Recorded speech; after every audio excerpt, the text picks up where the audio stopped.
My wife and I were celebrating our 50th wedding anniversary when my daughter-in-law smiled, picked up 2 dinner plates, and placed them on the floor in front of everyone. Then she looked at us and said, "Those chairs are for our friends. You two can sit down there." I turned to my own son, waiting for him to stop her, but he just smiled and said, "Dad, Mom, please don't make this awkward. It's only one dinner." As I watched my wife quietly sit on the floor with tears filling her eyes, I stayed silent, because they had no idea that the worst day of their lives had just begun. My name is David Harper.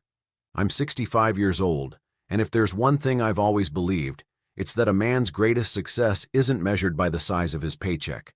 It's measured by the family he leaves behind. For 50 years, that belief shaped every decision I made. My wife, Margaret, and I met when we were both barely old enough to know what the future had in store. I was 21. She was 18. We didn't have much money. We didn't come from wealthy families. What we had was hope, determination, and the promise that no matter how difficult life became, we would face it together. And we did. We spent our first years in a tiny apartment with old furniture people had given us. Our kitchen table wobbled every time we ate. Our couch had a tear in one armrest that Margaret kept sewing back together because we couldn't afford another one. Those years should have been hard. Oddly enough, they're still some of my happiest memories. Every Friday after work, I'd bring home pizza from the little shop down the street. Margaret would laugh because I always ordered too much, even though we knew we'd be eating leftovers for 2 days. Back then, life felt simple. Then our son Ethan was born. The first time I held him, I made myself a promise. He would never struggle the way Margaret and I had. That promise became the center of my life. I worked construction for more than 40 years. The job wasn't glamorous. There were freezing winter mornings when I couldn't feel my fingers. There were scorching summer afternoons where the heat bounced off concrete until it felt impossible to breathe. I missed birthdays. I missed baseball games. I missed anniversaries because overtime paid better than memories. Every extra dollar went somewhere important. School supplies, doctor appointments, family vacations, college savings. I told myself there would be time to rest later. Margaret never complained. She carried our home while I carried the responsibility of paying for it. She packed my lunch every morning. She stayed awake when I came home late. She rubbed my shoulders after 12-hour shifts without ever asking why I worked so hard. She already knew. We were building a future, not for ourselves, for Ethan. When he was a teenager, I tried to teach him something my own father taught me. Character matters more than comfort. He always nodded. Back then, I believed he meant it. Looking back now, I wonder if he was only telling me what I wanted to hear. Still, I was proud of him. He stayed out of trouble. He finished school. He talked about building a successful life. Every achievement of his felt like one of mine. Whenever people complimented him, I'd smile without saying much. Inside, I felt 10 feet tall. Margaret used to tease me. "You light up every time someone mentions Ethan." She was right. Nothing made me happier than seeing our son succeed. I honestly believed that one day when Margaret and I grew older, we'd spend holidays surrounded by family, laughing over dinner, telling old stories, and watching our grandchildren grow. I never expected luxury. I never expected applause. I only hoped for love, respect, a place at the table with the family we had spent our entire lives building. I didn't know that the very people Margaret and I sacrificed everything for would one day make us feel like strangers in that family. If someone had told me years earlier how our 50th wedding anniversary would end, I would have laughed and called it impossible. Because no father believes the son he raised with love could one day sit quietly while his own wife humiliates the 2 people who gave him everything. But that's exactly what happened. When Ethan graduated from high school, I remember standing in the parking lot afterward with my arm around his shoulders. He looked at me and said, "Dad, one day I'll make you proud." I smiled and answered, "Son, you've never had to earn my pride. You've always had it." I meant every word. Margaret and I wanted Ethan to have opportunities we never did. College wasn't cheap, but we refused to let money become the reason our son gave up on his dreams. I emptied a savings account that Margaret and I had spent nearly 15 years building.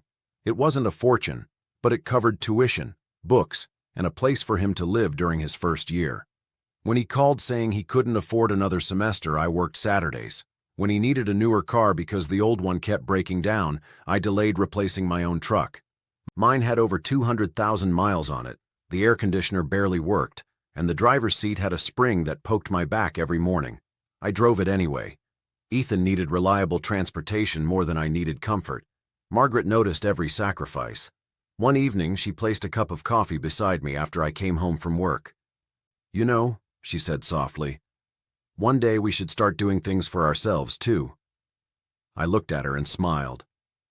"We will." She reached across the table and squeezed my hand. "I hope you're right." At the time, I truly believed I was. Years later, Ethan met Olivia. She was intelligent, confident, and ambitious. The first time she came over for dinner, Margaret spent the entire afternoon cooking. Olivia complimented the meal. She laughed at my terrible jokes. She hugged Margaret before leaving. When Ethan told us he wanted to marry her, we couldn't have been happier. The wedding itself cost far more than Ethan expected.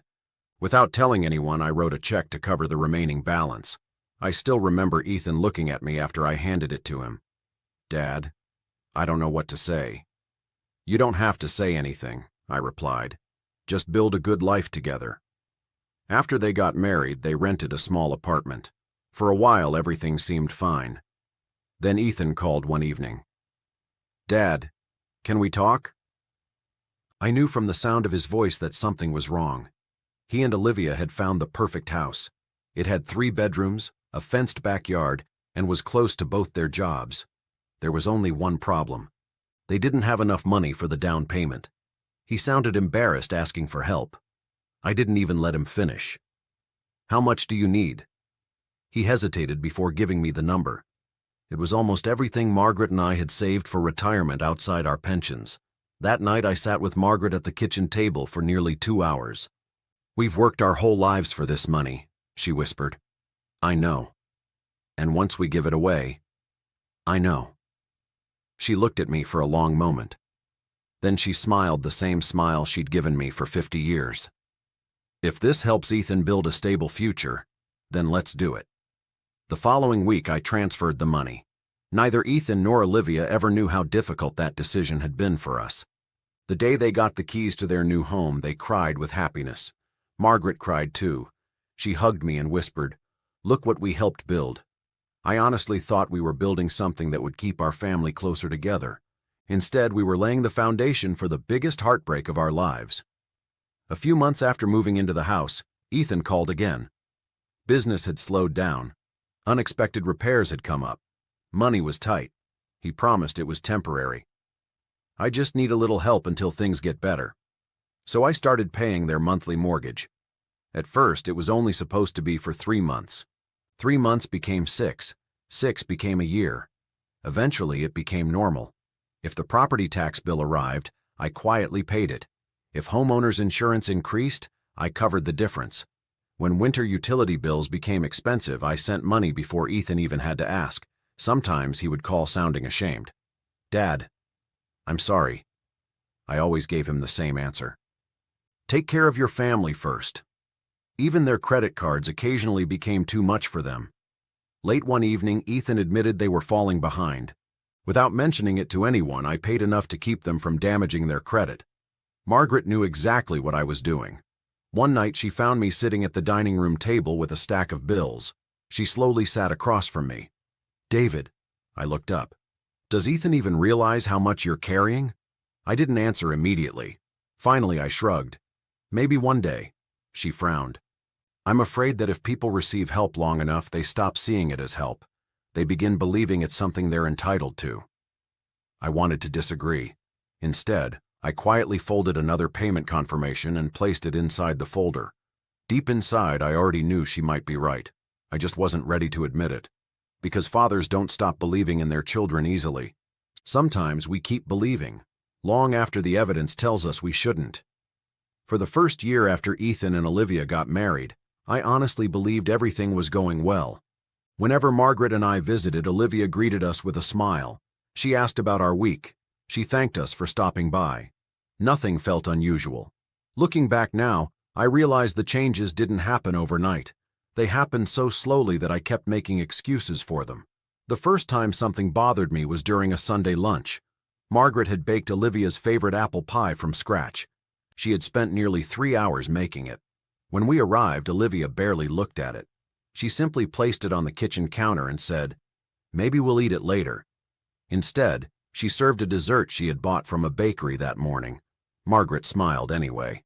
On the drive home, she quietly stared out the window. "Did I do something wrong?" she asked. I reached over and held her hand. "No, sweetheart, they're just busy." I believed my own lie because I wanted to. A few months later, we were invited over for a barbecue. Margaret bought gifts for both of them. Nothing expensive, just thoughtful things she knew they'd enjoy. Olivia accepted them with a quick thank you before setting them aside unopened. An hour later, her friends arrived. The expensive wine they brought was opened immediately. The gifts Margaret had carefully wrapped stayed untouched on the counter all afternoon. I noticed. So did Margaret. Neither of us said a word. Then there were the little comments. Comments that sounded harmless to everyone else, but not to us. Margaret would compliment Olivia's living room. Olivia would smile and say, "Modern decorating isn't really your generation's thing." I'd offer to help fix something around the house. She'd laugh.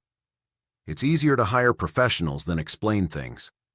Every sentence carried the same message. You don't belong here. You're old. You're outdated. You're in the way. What hurt me most was watching Margaret pretend she didn't notice. She always defended Olivia. She probably didn't mean it like that. She's under a lot of stress. Young people talk differently. Margaret could always find a reason to forgive. I couldn't. But I stayed quiet because speaking up would only make things harder for her. Holidays slowly became uncomfortable. At Thanksgiving, Olivia seated her friends together while Margaret and I ended up at the far end of the table. During Christmas, everyone exchanged thoughtful presents. Margaret spent weeks knitting Olivia a beautiful handmade blanket. Olivia opened it, smiled politely, and said, "Thanks." Then she folded it back into the box. Minutes later, she excitedly showed everyone an expensive designer scarf her friend had given her. Margaret congratulated her with a smile. Later that night, I found my wife quietly folding wrapping paper in the kitchen by herself. "You okay?" I asked. She forced a smile. "I'm fine." After 50 years of marriage, I knew exactly what that smile meant. She wasn't fine. She simply didn't want me worrying about her. The hardest part wasn't Olivia's behavior. It was Ethan's silence. Every single time. He heard every comment. He saw every awkward moment. He watched his mother's smile disappear a little more after every visit. And he never said a thing. One evening, I finally asked him. We were standing in his garage while Olivia was inside with her friends. "Ethan, does Olivia realize she's hurting your mother?" He sighed like I was the one creating a problem. "Dad, that's just how she is." I waited. He continued.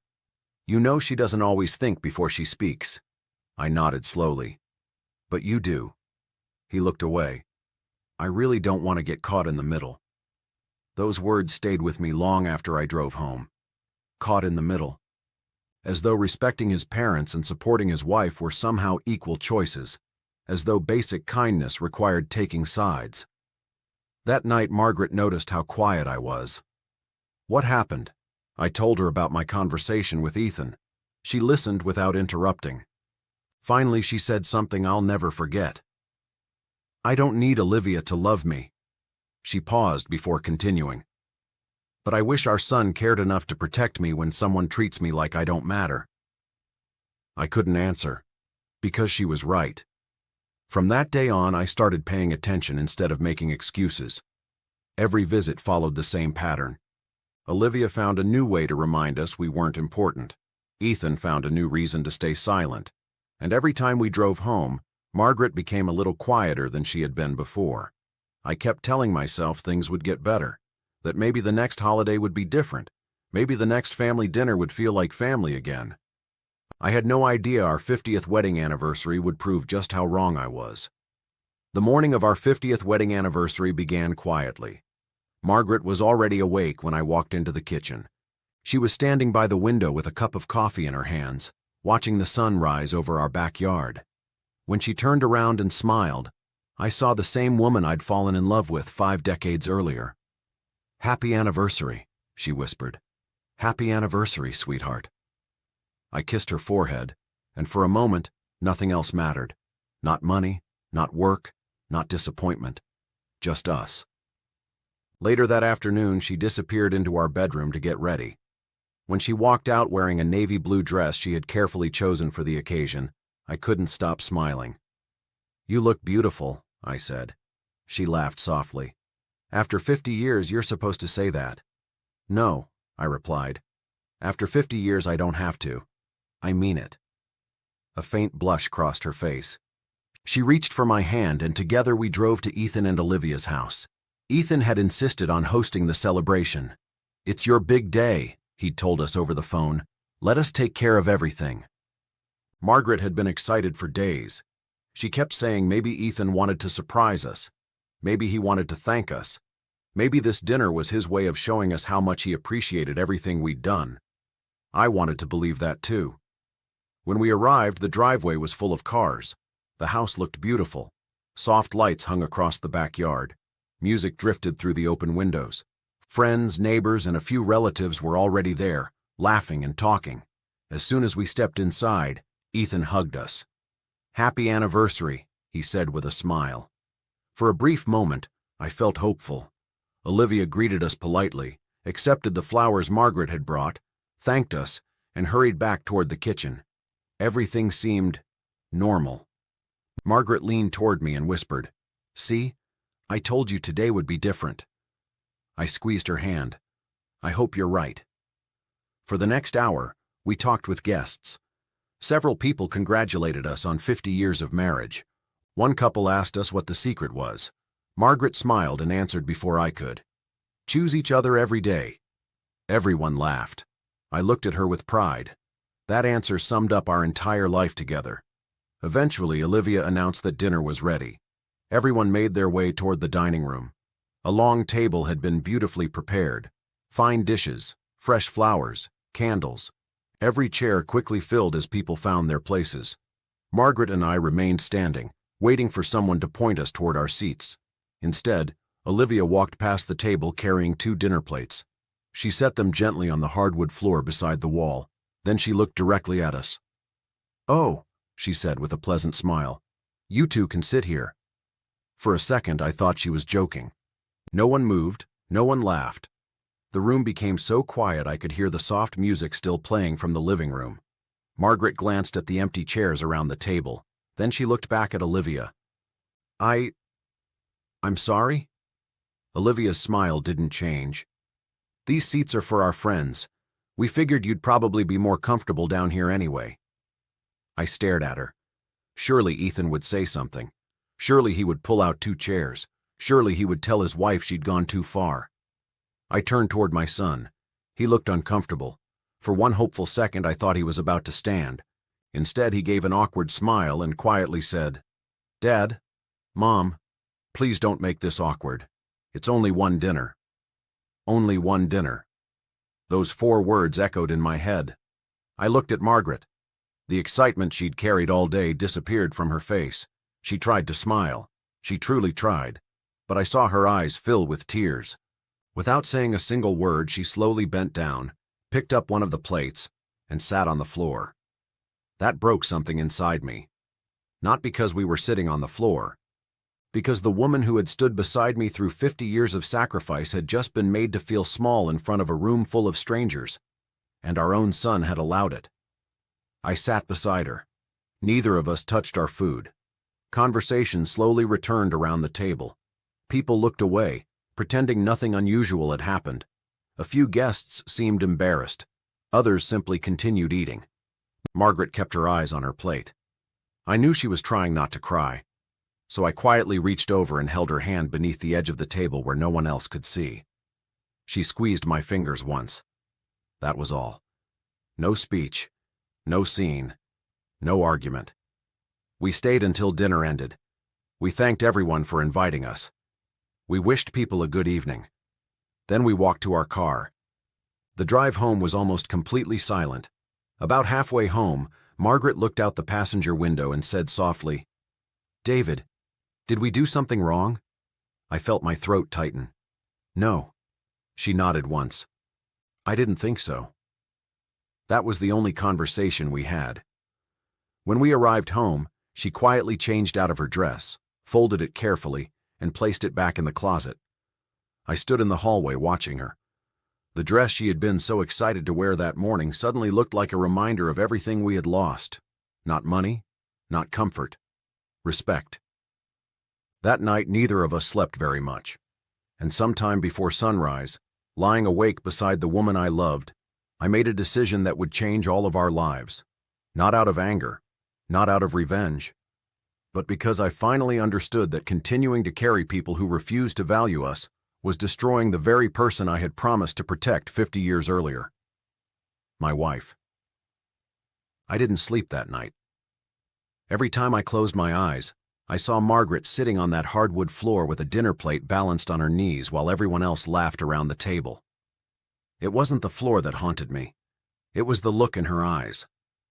For 50 years, I had watched that woman face every challenge life threw at us with dignity. She had stood beside me when I was laid off for 3 months.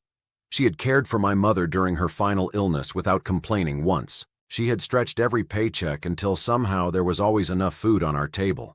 She had never asked for expensive jewelry, luxury vacations, or a bigger house. The only thing she had ever wanted was a family that loved one another, and the one person she had protected since the day he was born had allowed her to be humiliated in front of strangers. Around 6 that morning, I quietly got out of bed. Margaret was finally asleep. Even then, I could tell she hadn't rested well. Her face still carried the sadness from the night before. I walked into the kitchen and made 2 cups of coffee. When she came in a few minutes later, she looked exhausted. She sat across from me without saying anything. For several minutes, neither of us spoke. Finally, she broke the silence. "I'm sorry our anniversary ended like that." I stared at her in disbelief. "Why are you apologizing?" She lowered her eyes. "I thought maybe I expected too much." That sentence hurt more than anything Olivia had said. Somehow my wife believed she was the one who had expected too much by hoping to be treated with basic respect. I reached across the table and held her hand. "No, Margaret." She looked up. "You expected exactly what every wife and every mother deserves." Tears filled her eyes again. "I don't care about the chairs, David." "I know. I care that Ethan never stood up." "So do I." She nodded slowly. "I kept waiting for him to say something." "So did I." Neither of us said another word. We didn't need to. We had both lived through the same heartbreak. After breakfast, Margaret went into the living room to read. I walked into my home office and closed the door. For years, I had kept a neatly organized file cabinet containing every financial document connected to our retirement.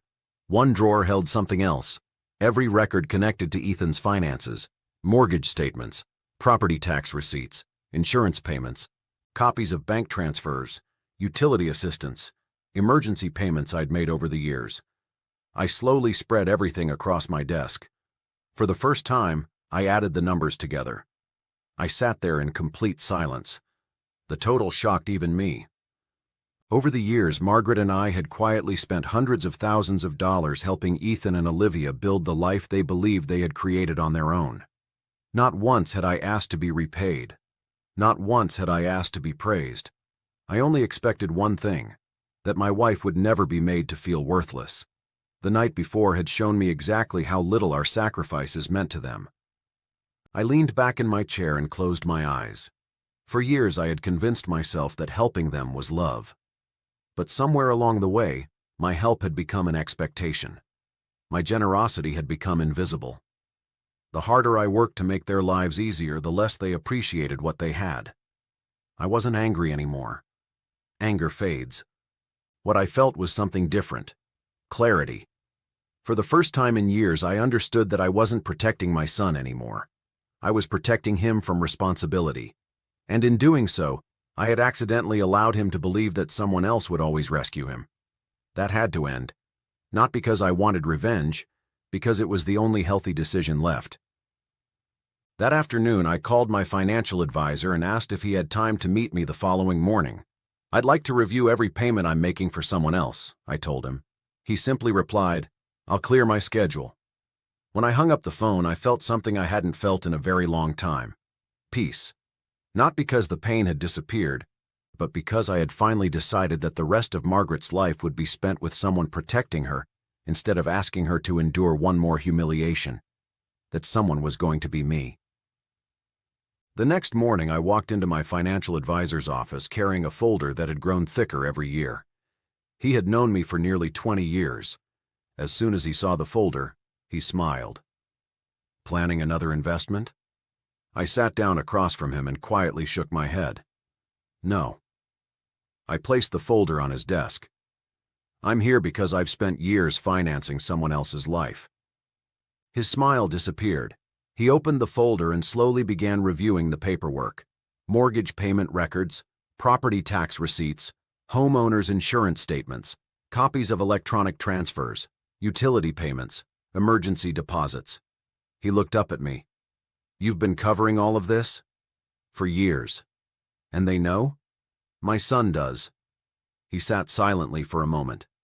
Finally, he asked the question I had been avoiding myself. Can they realistically afford this house without your help? I didn't answer immediately. Then I quietly said the truth. No. He leaned back in his chair. What would you like to do? I looked down at my hands. For years, those hands had built houses for other families. Now they were about to stop carrying my own. I want every voluntary payment to end. He nodded. No more mortgage assistance? No. No more property taxes? No. No more insurance payments? No. No more utility support? No. No more emergency transfers? No. He waited another second. Are you certain? I thought about Margaret sitting on that hardwood floor. I thought about Ethan smiling while his wife humiliated us. Then I answered without hesitation. Yes. For the first time in years, every automatic payment connected to Ethan's household came to an end. I didn't call him. I didn't send a message. I didn't explain myself. There was nothing left to explain. The first month passed quietly. Nothing happened. I assumed they hadn't even noticed. Then, about 5 weeks later, my phone rang. It was Ethan. Hey, Dad. His voice sounded unusually cheerful. I think the bank made some kind of mistake. What happened? They're saying the mortgage payment never came through. I kept my voice calm. It wasn't a mistake. Silence. What do you mean? I stopped making the payments. Another long silence followed. Finally, he laughed nervously. Okay. But why? Because it's your mortgage. Dad. No, Ethan. I interrupted him gently. You've been living in that house for years. I know, but it's time you took responsibility for it. His tone immediately changed. You could have at least warned me. I closed my eyes. I've been warning you for years. He didn't understand what I meant, or maybe he didn't want to. The call ended awkwardly. A few days later, Olivia called. She didn't ask how Margaret and I were doing. She didn't mention our anniversary. She didn't apologize. Her first sentence was exactly what I expected. David, Ethan said you stopped paying the mortgage. That's right. You can't just do that. I already did. We're going to fall behind. I remained quiet. She sighed loudly. This is putting us in an impossible situation. I finally answered. No, Olivia. What? I'm simply no longer preventing a situation that already existed. She didn't say another word before hanging up. Over the following weeks, I heard less and less from them. Then the collection notices began arriving at their house. Late fees started piling up. The mortgage company sent reminders.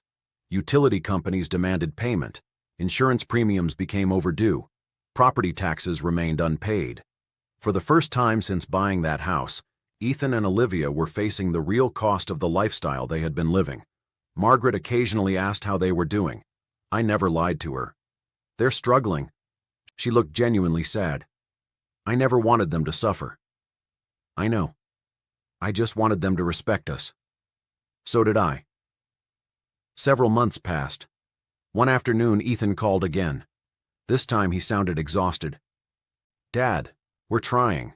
I hope you are. We've sold furniture. We've canceled subscriptions. I picked up extra work. I listened quietly. Then he whispered something that broke my heart for a completely different reason. I never realized how much you were actually paying. There it was, the first honest sentence I'd heard from him in years. But realization doesn't erase choices, especially the ones that wound the people who loved you most. A few weeks later, I received a certified letter. It wasn't addressed to Ethan. It came to me because my name still appeared on paperwork connected to some of the financial arrangements I'd made years earlier. The mortgage company had officially begun foreclosure proceedings. I quietly placed the envelope on my desk. Margaret walked into the room. She looked at the letter. "They've started?" I nodded. She sat beside me. Neither of us celebrated. Neither of us smiled. There was no joy in watching our son lose the house. Only sadness that it had ever reached this point. Still, I knew something with complete certainty. If I rescued them again, nothing would change. The mortgage would be paid. The bills would disappear. And someday, somehow, Margaret would once again be expected to accept another humiliation. That was the one payment I would never make again. The foreclosure became official on a cold Thursday morning. I wasn't there when the bank took possession of the house. I didn't need to be. By then, I had already accepted that whatever happened next would be the result of choices Ethan and Olivia had made over many years, not a single decision I had made in one afternoon. Margaret was watering flowers on the back porch when my phone rang. I looked at the screen. It was Ethan. For a long moment, I simply stared at his name. Then I answered. "Hello." His voice was barely recognizable. "Dad." He stopped talking. I could hear him trying to steady his breathing. "They took the house." I closed my eyes. "I'm sorry to hear that." There was another long silence. "I never thought it would actually happen." "I know. We're staying in a motel for now." I didn't know what to say, not because I didn't have words, because every word I wanted to say had already been said years earlier. Responsibility doesn't disappear just because someone else keeps paying the bills. After another minute, he quietly asked, "Can we come see you?" I looked through the kitchen window. Margaret was trimming roses, completely unaware of the conversation. "You can come. We'll be there in an hour." When I hung up, Margaret walked inside carrying a small basket of flowers. "Was that Ethan?" "Yes." She looked at my face for a moment. "They lost the house?" I nodded. Her shoulders slowly dropped. I was afraid that was coming. "They're coming here." She didn't answer immediately. Instead, she placed the flowers in a vase and quietly arranged them one by one. Finally, she said, "We'll listen." An hour later, a car pulled into our driveway. I almost didn't recognize Ethan. He looked exhausted. His clothes were wrinkled. Dark circles sat beneath his eyes. Olivia stepped out a few seconds later. She no longer carried herself with the confidence she always had. She looked frightened. When they reached the front porch, I opened the door before they knocked. No one spoke for several seconds. Then Ethan did something I never expected. He started crying. Not quietly, not politely. He completely broke down. "I'm sorry, Dad." Those words echoed through the house. Margaret quietly stepped into the living room, giving us space. "I should have protected Mom." I remained silent. I should have said something that night. Still, I said nothing. I kept telling myself it wasn't a big deal. He wiped his face with both hands. I was wrong. Olivia stepped forward. Her eyes were red. "I owe both of you an apology." She looked directly at Margaret. "I was cruel." Margaret didn't interrupt.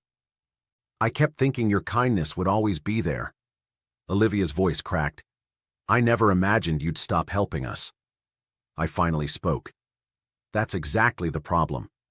Both of them looked at me. "You believed our kindness belonged to you." Neither of them answered.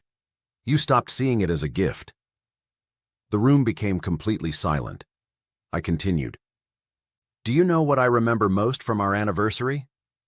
Ethan slowly shook his head. "It wasn't the floor." He looked confused. "It wasn't the dinner." I turned toward Margaret. "It was watching the woman I love spend more energy trying not to embarrass you than protecting her own dignity." Margaret lowered her eyes. I could still remember the tears she had tried so hard to hide. I looked back at Ethan. For 50 years your mother stood beside me through every difficult season of life. I paused. And the one night that should have honored her, you chose silence. Ethan began crying again. Dad, please. I can't change what happened. I know. If I could go back, you can't. Olivia stepped closer. We'll do anything. I gently shook my head. No. We've changed. I hope you have. We'll make it right. I took a slow breath. There are some mistakes that teach lessons. I looked at my son. And there are some mistakes that change relationships forever. He stared at the floor. I don't expect you to pay our bills again. I'm glad. His voice faded. I want my parents back. For a moment, I saw the little boy who used to run into my arms after school. The little boy who believed I could fix anything. I wished things were that simple. I'll always be your father. He looked up. But I will never again sacrifice your mother's dignity to protect you from the consequences of your own choices. No one spoke. Finally, I walked to the front door and opened it. I truly hope the two of you build a better life. I meant those words. I hope you learn from this. I meant those too. But the life your mother and I spent decades caring for you. I looked at Ethan one last time. That chapter is over. Neither of them argued. Neither of them begged again. They slowly walked out of the house together. I watched them reach their car. Then I quietly closed the front door. For the first time in many years, I didn't feel guilty. I felt free. Closing the front door wasn't the hardest thing I had ever done. It was simply the most necessary. For several minutes, Margaret and I stood in complete silence. Neither of us rushed to the window. Neither of us watched Ethan and Olivia drive away. There was nothing left to see. Margaret slowly walked over to me and slipped her hand into mine. "Are you okay?" she asked. I took a deep breath before answering. I think, for the first time in a long time, I finally am. She rested her head against my shoulder. So am I. Those 3 words meant more to me than she could ever know. For years I had measured my success by how much I could give. The more I sacrificed, the better husband and father I believed I was. But somewhere along the way, I forgot something just as important. The person who had sacrificed beside me deserved to enjoy the life we had worked so hard to build. Not someday. Now. Over the next few weeks, Margaret and I had long conversations about what we wanted the rest of our lives to look like. For once, those conversations weren't about helping someone else. They were about us. We decided to sell our house. Not because we had to, because we wanted a fresh start. That house had been filled with wonderful memories. It was where Ethan had taken his first steps, where birthdays had been celebrated, where Christmas mornings had begun before sunrise. But it had also become the place where every phone call asking for money had ended. Every financial sacrifice had started there. Every difficult decision had been made around that old kitchen table. It was time to leave those memories behind. A few months later, we bought a small home in a quiet lakeside town about 3 hours away. It wasn't large. It didn't need to be. It had a white front porch with 2 rocking chairs, a little flower garden that Margaret immediately claimed as her own, a walking trail beside the lake, and neighbors who smiled simply because they were happy to see us. For the first time in decades, our calendar wasn't filled with obligations. It was filled with choices. Every morning, Margaret made coffee while I cooked breakfast. Afterward, we'd take our mugs onto the porch and watch the sun rise over the water. Sometimes we talked, sometimes we didn't. After 50 years together, silence had become its own language. In the afternoons, we explored little bookstores, antique shops, and local cafes. Margaret joined a gardening club. I volunteered a few mornings each week with a community organization that helped repair homes for elderly veterans who couldn't afford the work themselves. It reminded me why I had always loved building things. Not because of the houses, because of the people inside them. Every now and then, Ethan called. At first, I wasn't sure whether to answer. Margaret looked at me one evening after my phone rang. "You don't have to decide today." She was right. Healing doesn't happen because someone asks for forgiveness. It happens because time allows broken trust to become honest truth. Eventually, I did answer one of his calls. He had found a full-time job. Olivia was working too. They had rented a small apartment. Nothing fancy. Just enough. For the first time in his adult life, every bill they paid came from their own hard work. "I never understood what you carried," he admitted. "I do now." I told him I was glad to hear he was rebuilding his life, and I meant it. Despite everything that had happened, I never wanted my son to fail. I simply refused to rescue him from lessons he needed to learn himself. Our conversations remained polite, short, respectful. The relationship we once had never fully returned. Some wounds leave scars that don't disappear. But scars aren't always reminders of pain. Sometimes they're reminders that we survived. One autumn afternoon, Margaret and I returned to the town where we had spent most of our lives. We celebrated our 51st wedding anniversary at a small family-owned restaurant overlooking the river. No fancy decorations, no large crowd, no speeches, just the two of us. Halfway through dinner, Margaret reached across the table and smiled. "This is my favorite anniversary." I laughed. "Better than our 25th? She nodded. "Better than all of them." "Really?"